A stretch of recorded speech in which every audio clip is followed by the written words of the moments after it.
उत्तराखंड अधीनस्थ सेवा चयन आयोग की भर्तियों में गड़बड़ी को लेकर अब एक रिटायर्ड आईएएस का नाम भी शामिल आया है। वो आईएएस कौन है, उसकी तलाश अब एसटीएफ कर रही है। अब तक मिली जानकारियों के हिसाब से उस रिटायर्ड आईएएस तक पहुंचने की कोशिश है, लेकिन इस बीच एक और आरोपी को, जो कि हाकम गैंग का मुख्य सदस्य माना जा रहा है, उसे भी गिरफ्तार किया गया है। जगदीश गोस्वामी नाम का यह आरोपी अल्मोड़ा का रहने वाला है, बागेश्वर में सरकारी स्कूल में शिक्षक है और अब उसकी भी पोल खुली है। भर्ती घोटाले में वो भी शामिल था।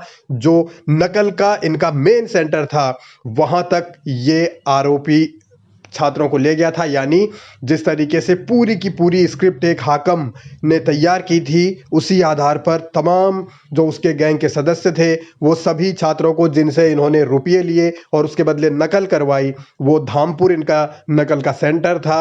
और यूके SSS भर्ती परीक्षा में गड़बड़ी के मामले को लेकर जो जांच चल रही है, उसमें अब तक कुल 22 गिरफ्तारियां हो चुकी हैं। यानी कि अब अल्मोड़ा और बागेश्वर कनेक्शन भी इस भर्ती घोटाले से जुड़ गया है। आगे की जांच जारी है। अभी अब कौन कौन गिरफ्तार होगा, इसको लेकर तमाम तरीके की चर्चाएं हैं।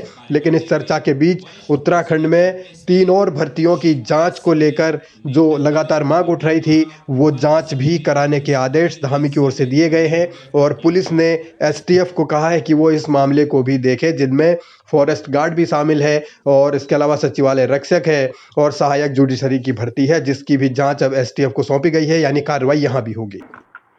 देखिए, जो हमारी ये स्नातक स्तरीय परीक्षा की एफआईआर हुई है और उसकी जो विवेचना चल रही है, आपको पता ही है, तो उसी में कुछ ऐसे फैक्ट्स हैं थोड़े बहुत, जिनकी गहराई में जाने की आवश्यकता लगी हमको, एसटीएफ के द्वारा ही बताया गया। तो फिर हमने कहा कि इसकी भी जांच की जाए और अगर इसमें ऐसा बनता है कि यहाँ भी क्राइम हुआ है, घोटाला हुआ, तो उसकी भी एफआईआर करके आगे कार्रवाई करेंगे।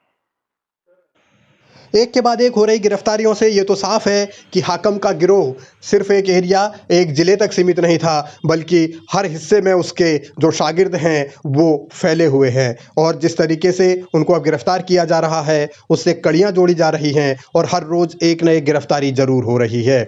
कोई इंजीनियर पकड़ा गया है, कोई शिक्षक पकड़ा गया है, तो कोई खुद को समाज सेवक कहने वाला भी पकड़ा गया है। लेकिन इस सब के बावजूद अहम सवाल ये है कि ये लोग इस गिरोह को कैसे संचालित करते थे, अभी तक इसकी पुख्ता तौर पर कोई जानकारी नहीं मिली है। यानी बड़ा चेहरा इनके साथ कौन था, इस बात की जानकारी अभी एसटीएफ जुटा रही है। और अब जिस तरीके से चर्चा एक रिटायर्ड आईएएस की आ रही है, तो वो रिटायर्ड आईएएस कौन है, उसको लेकर भी अब दिलचस्पी बढ़ी है। और खास तौर पर उत्तराखंड के वो नौजवान बहुत गुस्से में हैं, जिनका भविष्य बर्बाद हुआ, और वो नौजवान जो अपनी मेहनत करते थे, मगर भ्रष्टाचार ने उनको बर्बाद कर दिया।